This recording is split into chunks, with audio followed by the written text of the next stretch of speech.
I was thinking about shampoo, and sometimes it gets in my eyes and it stings, and that's kind of how I define shampoo.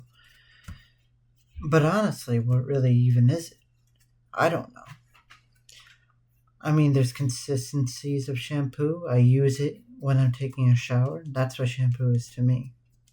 There's thicker shampoos and there's thinner shampoos.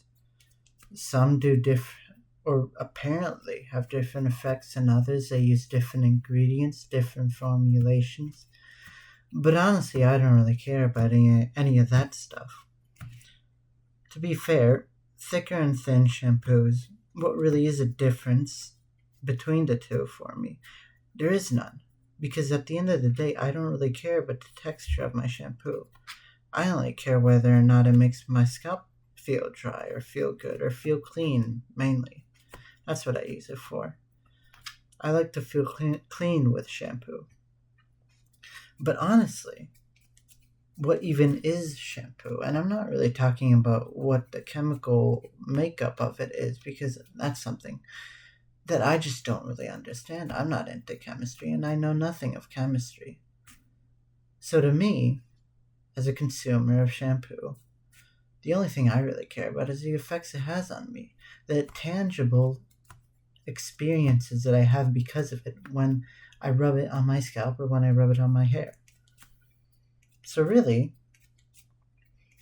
why use shampoo and not something else? Why do I have to use shampoo? Why can't I just use water? If shampoo is defined only because of its effects on one's hair, then surely I could just pour a bunch of water on my head for 10 hours, scrubbing it dry, and have the same effect. Well, I haven't really tried doing that, so maybe it will work the same way as shampoo. But in my experience, shampoo works a lot better than water. Well, to me, the difference between water and shampoo is that one makes my scalp feel a lot drier than before. That's why I can't use water instead of shampoo. But really, they're both liquids. One's thin, one's thicker.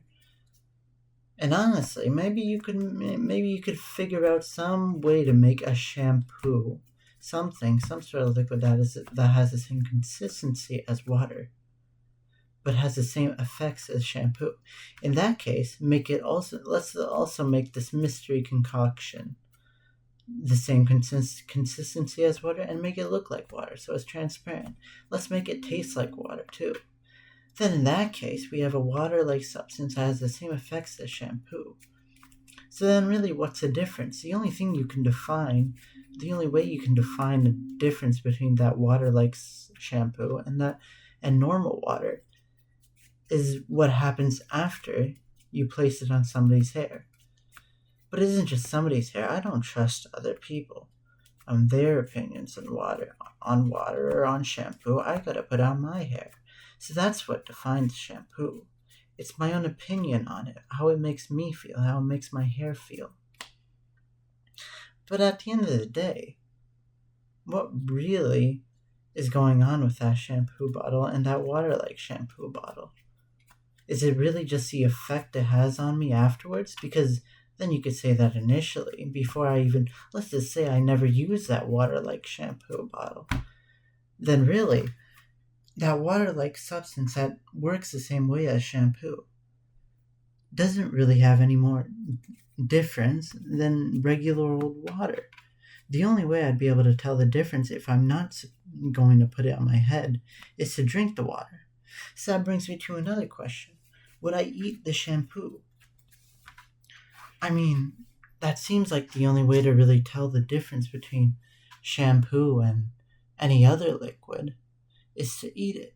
If you aren't able, because I mean, it takes time to use shampoo. You have to take off all your clothes. You have to get ready for a shower you're about to take. I'm not just going to put shampoo on my hair alone. That's not going to do anything. That's not even going to make my hair feel cleaner. It's just going to make it feel dirtier. I have to rinse it off in some way. It's a really cumbersome process that I don't want to go through. So there must be a better way to identify what shampoo is and what it isn't.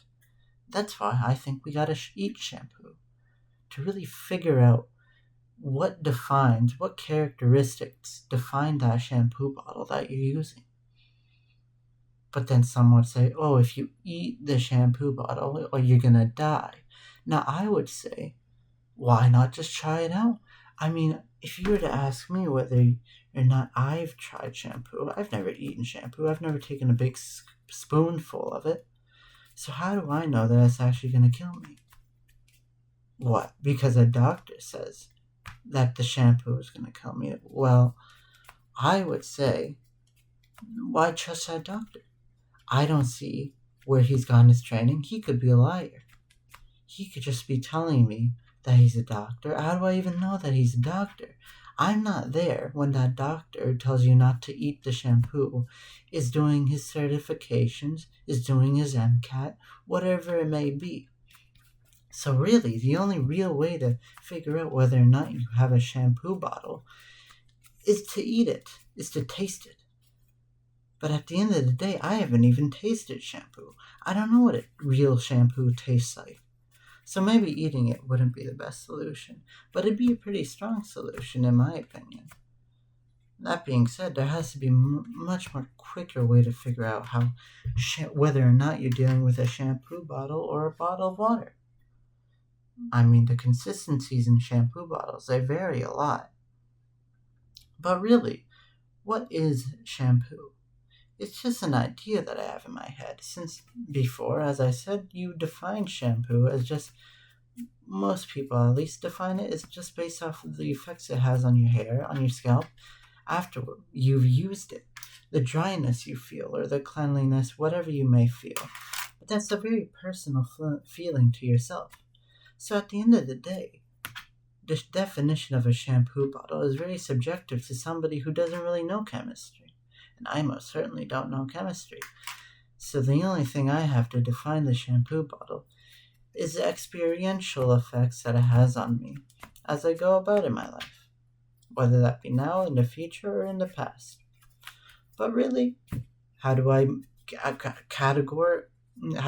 organize those experiences that I have with shampoo?